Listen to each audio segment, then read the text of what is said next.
라는 말씀이 있고 그 다음에 2절 말씀이 이제 이렇습니다.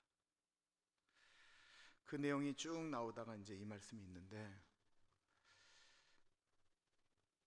이 세대라고 하는 것은 지금 우리가 생각하고 있는 이 세대에 가장 가치 있는 이야기를 하는 게 아니에요.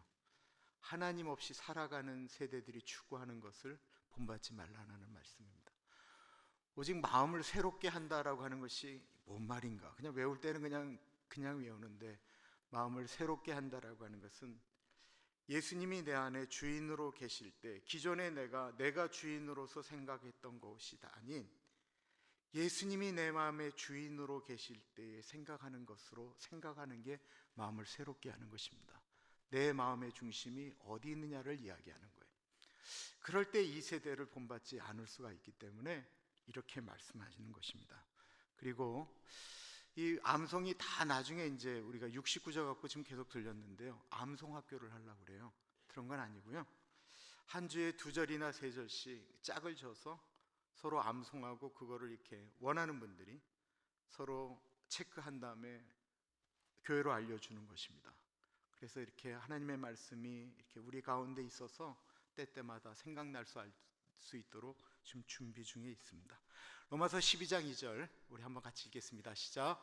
너희는 이 세대를 본받지 말고 오직 마음을 새롭게 함으로 변화를 받아 하나님의 선하시고 기뻐하시고 온전하신 뜻이 무엇인지 분별하도록 하라.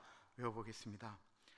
너희는 이 세대를 본받지 말고 오직 마음을 새롭게 함으로 변화를 받아 하나님의 기뻐하시고 기뻐하시고 온전하신 뜻이 무엇인지 분별하도록 하라. 아멘. 하나님께서 오늘 우리에게 주시는 말씀은 누가복음 22장 39절에서부터 53절까지 말씀입니다.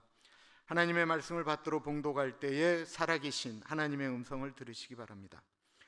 예수께서 나가사 습관을 따라 감람산에 가심에 제자들도 따라갔더니 그곳에 이르러 그들에게 이르시되 유혹에 빠지지 않게 기도하라 하시고, 그들을 떠나 돌 던질 만큼 가서 무릎을 꿇고 기도하여 이르시되 아버지여, 만일 아버지의 뜻이거든 이 잔을 내게서 옮기시옵소서.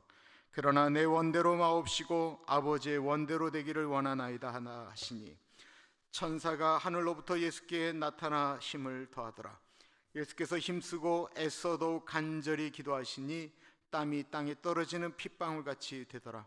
기도 후에 일어나 제자들에게 가서 슬픔을 인하여 잠든 것을 보시고 이르시되 어찌하여 자느냐, 시험에 들지 않게 일어나 기도하라 하시니라.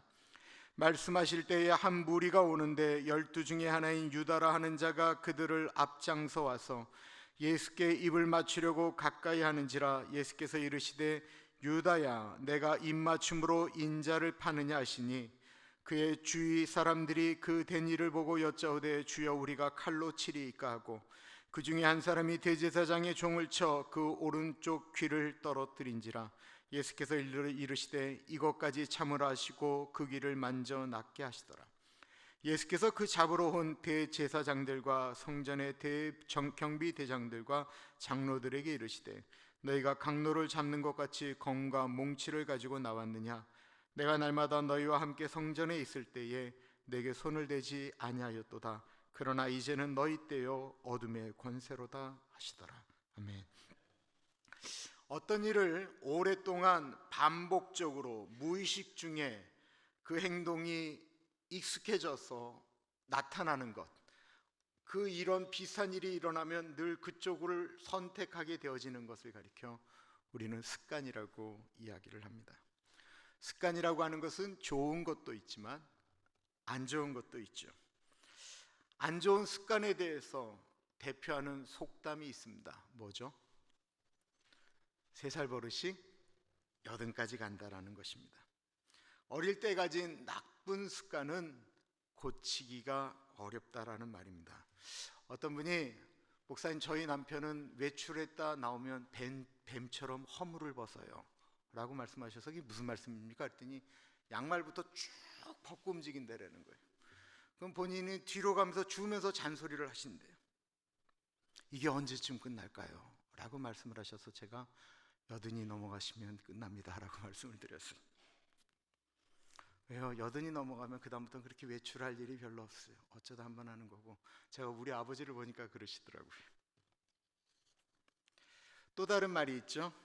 재벌은 개도 못 준다라는 거예요. 가지고 태어난 것도 아닌데 어떤 행동이 후천적으로 반복이 되어지면서 우리의 성품화 되어져 버립니다. 그래서 파스칼이라는 사람이 이 습관은, 버릇은 제2의 천성이라고 이야기를 하였습니다. 그렇다고 한다면 좋은 습관을 가지면 우리는 평생 좋은 영향, 좋은 것을 받으며 살 수 있는 것이고, 나쁜 습관도 우리가 죽을 때까지 그것을 갖고 감으로써 나쁜 영향을 미치게 됩니다. 그렇다고 한다면 정말로 나쁜 습관은 죽을 때까지 우리가 가지고 갈 수밖에 없는 것일까요? 조엘 오스틴 목사님이 쓴 책 중에 잘 되는 나라는 책이 있습니다. 이분에 대해서는 여러 평가가 있지만 이 잘 되는 나라고 하는 책이 참 좋은 책이에요. 거기 습관에 관련된 이야기가 나오는데 본인 얘기죠. 외출을 하려고 할 때마다 아내에게 묻습니다. 다 됐어? 그러면 다 됐다라고 얘기하면 이제 남편이 가서 차에서 기다리면 다 됐다라는 이야기를 하고는 꼭 30분 후에 나타난다라는 거예요. 그럼 차에서 기다리다가 점점 더 화가 나는 거예요. 그리고는 나오면 말이 곱게 나갈 리가 있겠습니까? 빨리 타! 늦었어! 소리를 지르고 가는 곳은 원래 좋은 계획 가운데 갔던 식사하러 가는 곳, 만남을 갖는 곳, 이런 것이었는데 이미 기분이 다 상한 상태로 가는 일을 20년을 했다라는 것입니다.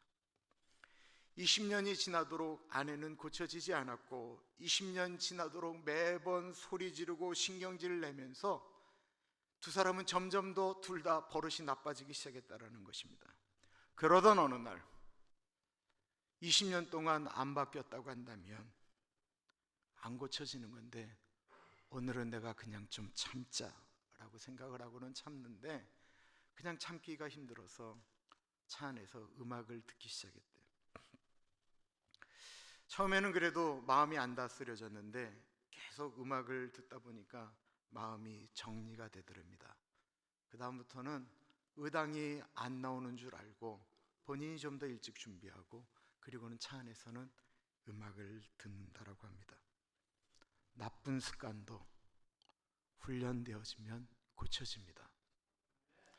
예의가 바른 사람은 처음부터 예의가 바른 것이 아니고요, 대체로 만들어진 것입니다. 예의가 바른 행동을 하기 위하여 열심히 훈련을 하다 보면 그것이 습관이 되고 좋은 습관은 그 사람의 인격을 형성하게 됩니다.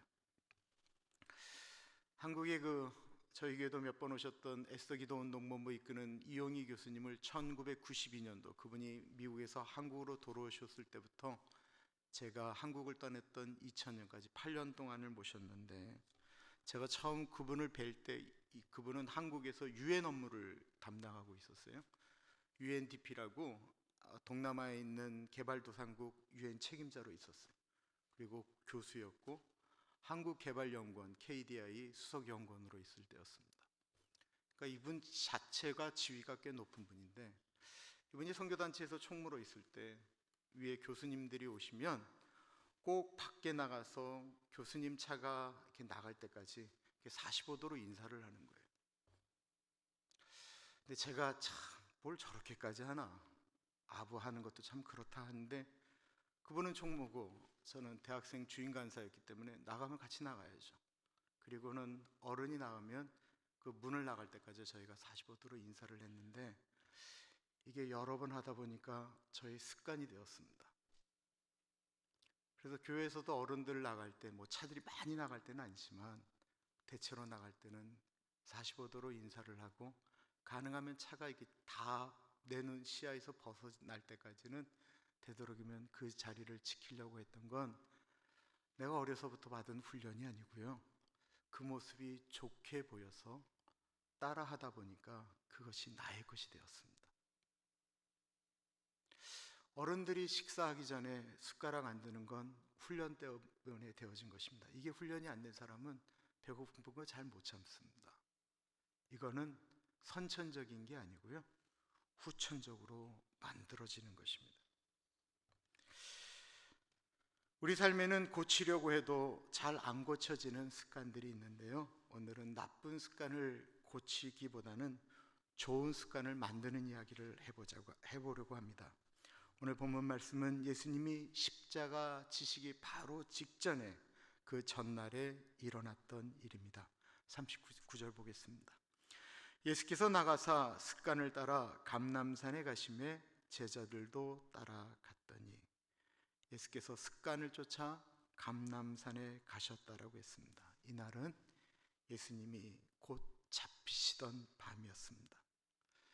바람 앞에 등잔처럼 무겁고 힘들고 어쩌면 숨 쉬는 것조차, 숨소리조차 내기가 어려운 굉장히 무거운 밤이었습니다. 예수님과 제자들은 최후의 만찬을 했고 세족식을 끝낸 다음이었습니다. 그리고는 예수님께서 발걸음을 습관을 쫓아 감람산으로 가셨다라고 합니다. 예수님이 이곳을 자주 간 것을 우리가 또 어떻게 알 수 있을까요? 가룟 유다가 예수님을 잡으러 사람들을 데리고 갈 때 감람산으로 갔거든요. 제자들이 아마 가룟 유다에게 물었을 겁니다. 우리가 이 밤에 어떻게 예수를 잡으러 갈 수 있느냐? 예수가 지금 어디 있는지 우리가 어떻게 알겠느냐? 라고 얘기했을 때 가룟 유다는 분명히 이렇게 얘기했을 것입니다. 아마 예수님은 지금 감람산에서 기도하고 계실 것입니다. 지금 우리가 가면 예수님 잡을 수 있습니다.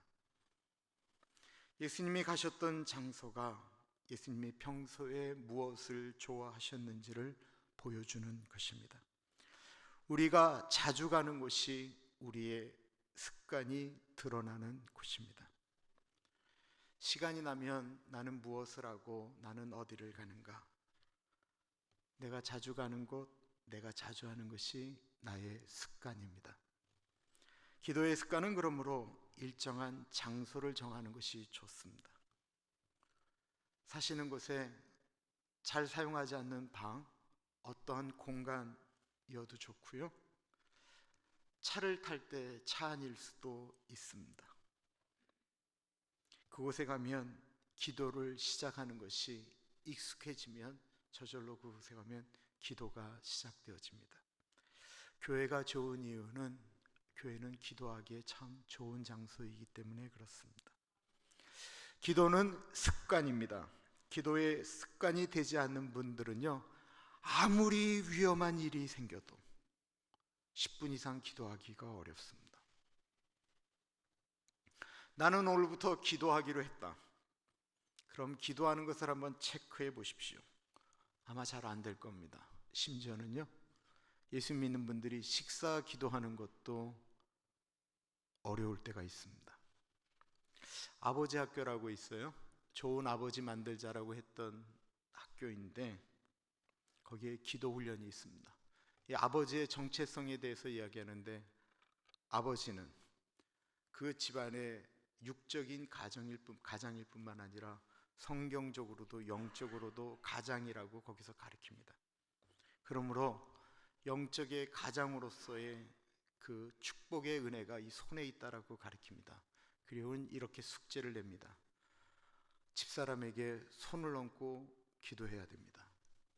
아이들에게 손을 얹고 기도한 다음에 다음 주에 해왔는지 그것을 알려주십시오 라고 하는 숙제가 있는데, 이게 잘 안 되는 거예요.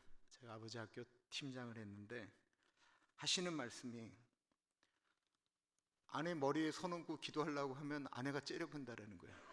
아이고 평소에 좀 잘하지, 뭐 이런 얘기가 나올까봐 두려워서 손을 얹고 기도를 못 하겠대요. 그러면서 하시는 말씀이 이러는 거예요. 꼭 그렇게까지 해야 됩니까? 라고 말씀하세요. 그러면 제가 반대로 물어요. 그럼 손을 얹고 기도하지 않으시면 기도를 그럼 하기는 하십니까? 잘 안 하는 거예요. 그런데 그렇게 훈련이 되어지면 자녀를 위해서 기도하고 그 집안을 위해서 기도하면 이것이 습관이 되어지거든요. 많은 우리 믿음의 어른들이 어릴 때 기억나는 것이 뭐예요? 할머니 할아버지들이, 아버지 엄마들이 새벽 예배 갔다 오면 그 찬 손을 가지고 자는 아이들 머리 위에 손 얹고 기도했던 그 느낌, 찬 느낌. 우리 엄마가, 우리 할머니가 그렇게 기도했어요. 그때는 좀 싫은 것 같았는데 그것이 습관화되면 아이들이 어려운 일을 겪을 때 부탁하죠. 엄마, 아빠, 할아버지, 할머니, 나를 위해서 좀 기도해 주세요. 기도의 습관이 들면 얻는 유익이 무엇일까요? 시험을 이길 수 있다는 것입니다. 40절입니다. 그곳에 이르러 그들에게 이르시되 유혹에 빠지지 않게 기도하라 하시고, 예수님은 이제 곧 가룟 유다가 군대를 이끌고 와서 자신을 잡아갈 줄 알고 계셨습니다. 얼마 후에는 법정에 가서 문초를 당하고 십자가를 지셔야 함도 알고 계셨습니다. 예수님에게 일어나는 문제는 지금 무엇이냐면 그 어려움을 비껴나가고 싶은 유혹이 예수님에게 끊임없이 일어나고 있었다는 것입니다. 아직 십자가의 고통을 당하지도 않으셨는데 그것이 두려움처럼 다가오기 시작했습니다. 이 로마 병정의 채찍은 그 채찍 맨 끝에 갈쿠리 같은 것이 있어서요, 이게 채찍질한 다음에 당기면 살점이 찢겨져 나가요.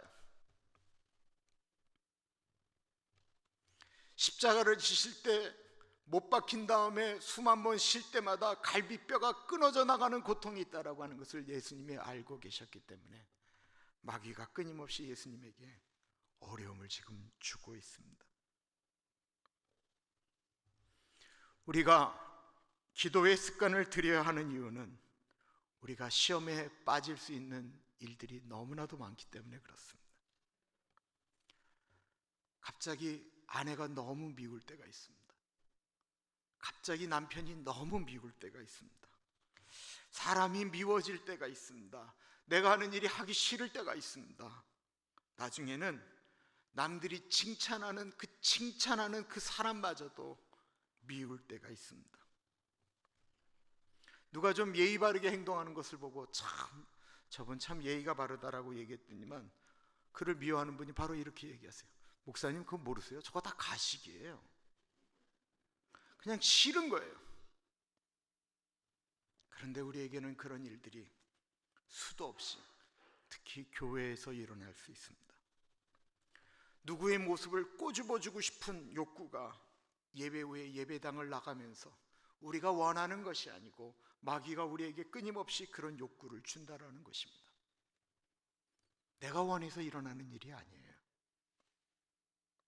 집에 가면 우리를 기다리는 뜻하지 않는 이야기와 우리는 비를 만날 때도 있습니다. 운전하다가 우리는 뜻하지 않는, 생각하지 않는 우리의 심경을 분노케 만드는 일을 우리는 경험할 수가 있습니다. 그런 일이 일어날 때 기도하는 사람은 그것을 이겨낼 수 있다는 것입니다. 기도하지 않으면 감정대로 행동할 때가 너무 많습니다. 기도는 상황을 바꾸기도 하지만 더 놀라운 것은 기도는 그 상황을 대처하는 나를 바꿔놓는다는 것입니다. 위대한 선지자 사무엘의 어머니는 한나입니다. 한나에게는 그를 끔찍이 사랑하는 남편 엘가나가 있었지만 이 한나에게는 슬픔이 있었는데 자식이 없었다라는 것입니다. 당시 이스라엘의 법은 아내가 아이를 못 낳으면 다른 여인을 통해서 아이를 낳을 수가 있었습니다. 이거는 이상한 게 아니고 자연스러운 것이었어요. 그러므로 남편 엘가나에게도 한나 아닌 다른 여인이 있었는데 그 여인의 이름이 분인나입니다. 이 분인나는 아이를 낳았습니다. 분인나는 한나가 아이가 없는 것 때문에 힘들어하는 것을 잘 압니다. 이 분인나가 한나를 찾아가서 언니 자식이, 내 자식이 언니 자식 아닙니까? 언니 자식인 줄 알고 편안하게 키우시고요, 잘못하면 혼내시고요, 언니 우리 그러면서 우리 아이 잘 키우면서 같이 잘 지내요 라고 했으면 얼마나 좋았겠습니까마는 분인나는 그런 성격이 아니었습니다. 한나만 보면 애도 못 만드는 게 본부인이라고 유세를 떨기는 하면서 막 괴롭혔던 거예요. 그때마다 한나는 너무 괴로웠습니다. 어떻게 했을까요? 아브라함의 아내 사라처럼 하갈을 채찍질하며 내쫓았을까요? 사무엘상 1장 10절과 11절은 이렇게 이야기하고 있습니다. 한나가 마음이 괴로워서 여호와께 기도하고 통곡하며 서원하여 이르되 만군의 여호와여, 만일 주의 여정의 고통을 돌보시고 나를 기억하사 주의 여정을 잊지 아니하시고 주의 여정에게 아들을 주시면 내가 그의 평생의 그를 여호와께 드리고 삭도를 그의 머리에 대지 아니하겠나이다. 한나는 분인나와 싸운 것이 아니고 슬플 때마다 힘들 때마다 한나는 습관을 쫓아 하나님께 나아가 통곡합니다. 얼마나 심하게 울었던지 당시 제사장이었던 엘리가 술 취한 줄 알고 책망하였습니다. 한나는 분인나가 자기의 마음을 격동하게 만들 때 기도하면서 그 시험을 통과하였습니다. 그리고 한나는 기도를 통해서 민족의 지도자, 기도하는 사무엘을 얻게 된 것입니다. 하나님 앞에서 우는 사람은 사람 앞에서 울지 않게 됩니다. 그러나 하나님 앞에서 울지 않는 사람은 사람 앞에서 울게 됩니다. 하나님께 무릎 꿇는 사람은 사람에게 무릎 꿇지 않아도 됩니다. 그러나 하나님께 무릎 꿇지 않는 사람은 사람에게 무릎 꿇게 됩니다.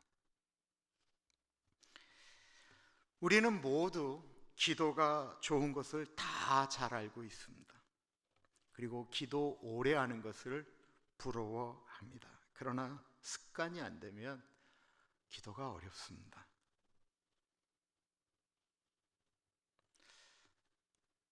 한번 한 주일 동안 좀 해보지 않으시겠어요?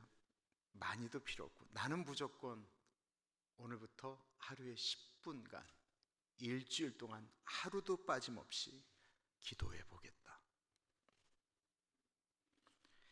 그렇게 시작하는 기도의 훈련은 훗날 우리가 어려울 때 우리를 돕는 강력한 힘이 됩니다.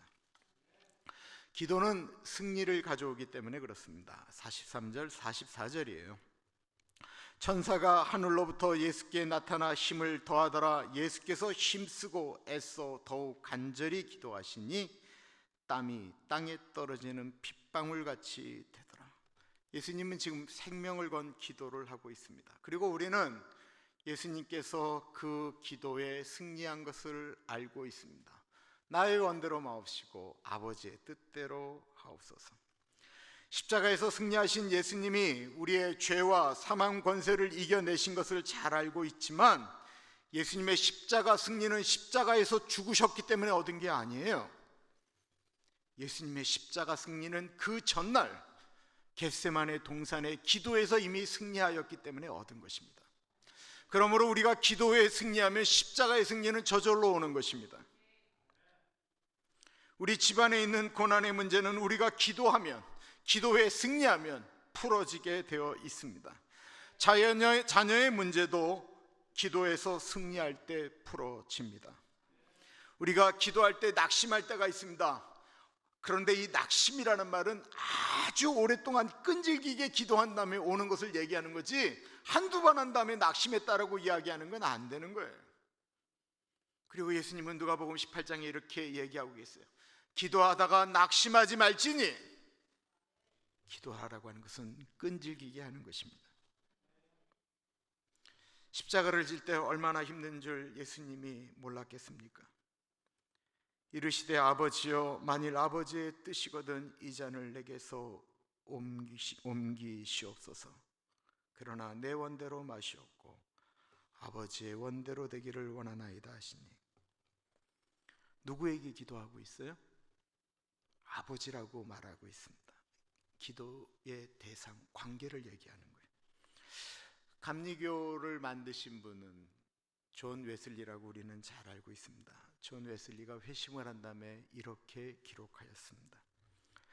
나는 회심을 하고 중생의 체험을 하기 전에도 선교사였고 예수님을 믿는 사람이었습니다. 나는 회심하기 전에도 예수님을 열심히 믿었고 온갖 종교적인 일에 몰두하였습니다. 그러나 그 당시 나는 아들의 믿음이 아닌 종의 믿음을 가졌습니다. 종의 믿음과 아들의 믿음은 다릅니다. 종의 믿음은 억지로 하는 것이지만 아들의 믿음은 특권입니다. 기도가 의무입니까? 특권입니까? 기도하라고 하니까 억지로 하려다 보니까 기도가 너무 힘든 거예요. 그런데 기도가 감히 하나님을, 창조주를 아버지라 부를 수 없는 존재이고 나는 진짜 죄악 덩어리인데 예수님께서 나를 구원하셔서 나 같은 죄인이 하나님 창조주를 아버지라 부르며 기도할 수 있다고 한다면 그것은 특권인 것입니다. 예수님이 기도를 가리키신 것은 의무를 가리키셨다기보다는 우리가 갖고 있는 특권을 말씀하신 거예요. 요한복음 1장 12절 말씀, 영접하는 자, 곧 그 이름을 믿는 자들에게는 하나님의 자녀가 되는 권세, 특권을 주셨다라고 말씀하고 있습니다. 우리가 기도할 수 있는 이유는 우리가 하나님의 자녀이기 때문에 그런 거예요.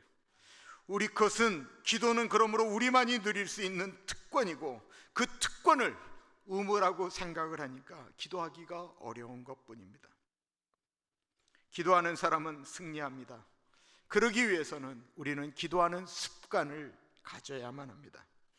어느 분이 하도 기도하는 것이 어렵고 힘이 드니까 목사님을 찾아와서 나는 기도하는 게 너무 어렵습니다. 기도할 때 뭘 얘기해야 될지도 모르겠고 그냥 한참을 기도하다 눈을 떠도 30초가 지나지 않았습니다. 목사님 어떻게 해야 됩니까? 나는 기도 제목이 정말 너무 많은데 기도할 수가 없어요. 목사님 좀 저를 좀 도와주세요. 그러자 목사님이 그분에게 이렇게 얘기했습니다. 주기도문을 하루에 100번씩 40일간 외우십시오. 주기도문 하루에 100번, 그거야 우리가 할 수 있잖아요. 우리는 속으로 이런 생각을 할 수 있습니다. 주기도문이 무슨 주문이냐라고 말씀하실 수도 있습니다. 저도 그 말에 동의합니다. 그런데요, 하루에 주기도문 100번 하기 한번 해보세요. 그거 되게 어렵습니다. 되게 어려운 정도가 아니고요, 무지하게 어렵습니다. 무지하게 어려운 정도가 아니고 까무리칠 정도로 어렵습니다. 아, 진짜예요. 한번 해보세요. 10번, 20번 하는 거 정말 어려워요. 50번 하면 정말 죽을 것처럼 힘든데 100번이요? 그거 너무 힘들어요. 이분이 그 이야기를 듣고 자기는 기도를 못하는데 그냥 있는 기도문 하라고 하니까 주기도문을 외우기 시작했습니다. 이분의 문제는 먹고 사는 문제였어요. 주기도문을 처음에는 그냥 외우기 시작했는데 오늘날 우리에게 일용할 양식을 주옵시고, 처음에는 그냥 외웠는데 그분만 되면 통곡이 나오더라는 거예요. 주님, 일용할 양식을 우리에게 주신다고 하시지 않으셨습니까? 주님, 우리 새끼들 눈에 안 보이십니까? 주님, 쟤네들 영양실조 걸린 거 안 보이세요? 밥도 못 먹고. 그리고 이분이 그냥 하루에 100번 할 때마다 우리에게 일용할 양식을 주옵시고 할 때마다 가슴에 걸려서 기도가 길어지기 시작했어요. 근데 한참을 기도하다 보니까 앞부분부터 이제 걸리기 시작하더래요. 하늘에 계신 우리 아버지요, 하늘에 계신 우리 아버지, 그냥 했었는데 하나님이 우리의 아버지구나, 나의 아버지구나 라고 하니까 기도하는데 할 말이 많아지더래요. 하나님이라고 얘기하면 좀 말하기가 어려운데 그분이 나의 아버지라고 얘기하니까 아버지 얘기하려다 보니까 얘기가 많아지는 거예요. 하나님이 내 아버지라면서요 라고 기도하기 시작했어요. 아버지, 저 좀 도와주세요. 그리고 기도하다 보니까 기도가 깊어지기 시작했고, 기도의 한 문장 한 문장에 하나님 아버지께 이야기하듯 대화하기 시작했으니까 그 그때부터는 기도의 능력이 나타나기 시작했습니다.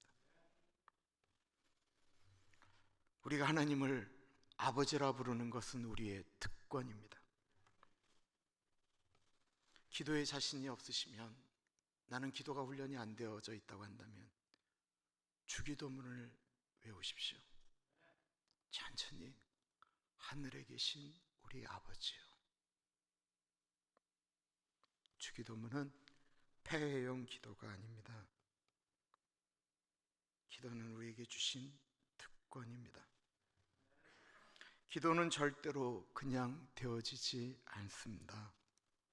기도는 거룩한 습관입니다. 이 거룩한 기도라고 하는 것이 거룩한 습관이 되어질 때 우리는 거룩한 승리를 가질 수가 있습니다. 우리 모두는 기도할 수 있는 신분을 가진 사람들입니다. 어떻게 하시겠어요?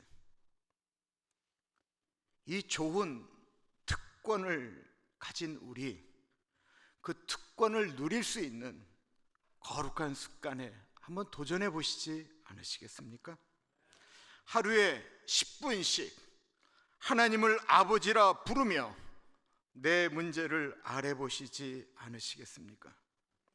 그 특권을 누리는 것은 다름이 아닌 우리의 습관이, 우리의 선택입니다. 기도의 거룩한 특권을 선택하는, 그래서 기도가 습관이 되어지는 우리 모두가 되시기를 간절히 축원합니다. 기도합니다. 참으로 존귀하신 하나님, 십자가 지시기 얼마 전에도 습관을 쫓아 감람산에서 기도하셨던 예수님, 그 거룩한 습관이 있었기 때문에 기도에 승리하신 것처럼 십자가의 승리함을 우리도 경험하게 하여 주옵소서. 주님, 우리도 기도가 습관이 되어지기를 기도합니다. 하나님을 아버지라 부르며 주님 앞으로 나아가서 우리의 인생의 삶의 질고를 이겨나갈 수 있는 우리 모두가 되게 하여 주옵소서. 참으로 존귀하신 예수님 이름으로 기도드립니다. 아멘.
십자가를 지셨네.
채찍질로 인하여 멸시와 고초 친히 담당하셨네. 나의 죄로 인하여 십자가를 지셨네. 내가 주님을 버렸나이다. 주여 나의 죄악을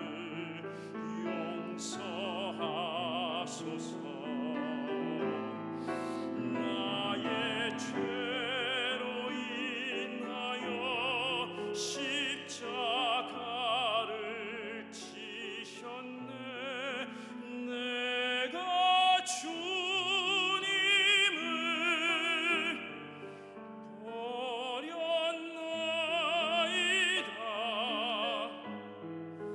내가 주님을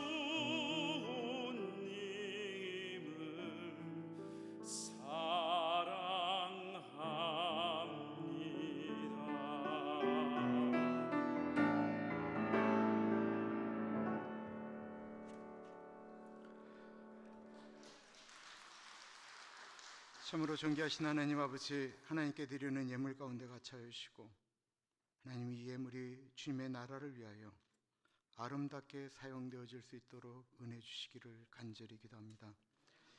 하나님, 산타나에 사는 이웃들을 위한 꽃헌금을 드립니다. 우리 서성봉 장로님, 서진 권사님 같이하여 주십시오.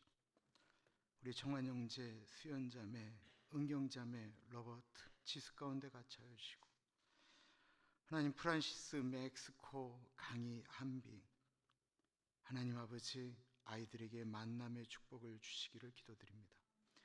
장필정 호사님, 홍사시 장로님 생신 만져서 만나 꽃헌금 드립니다.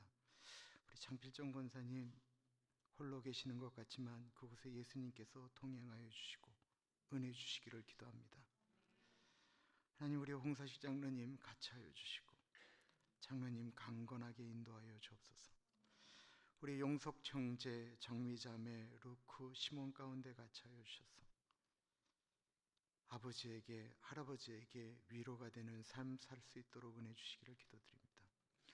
우리 정미 집사님, 정명기 집사님 같이하여 주십시오.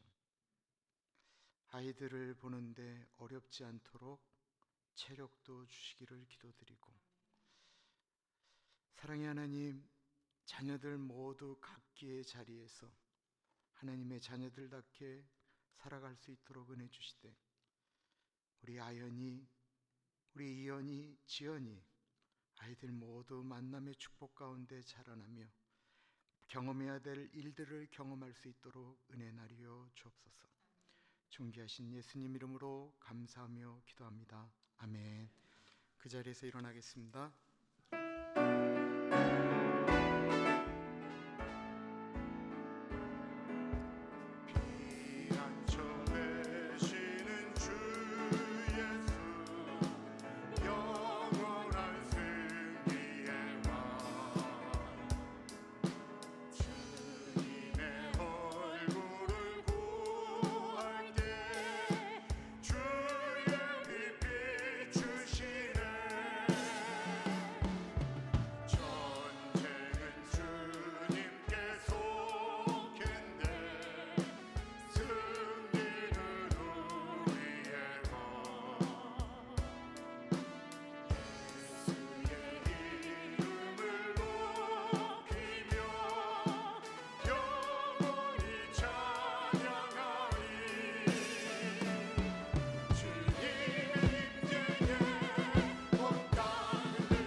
참으로 존귀하신 하나님 아버지, 우리 사랑하는 주님의 백성들,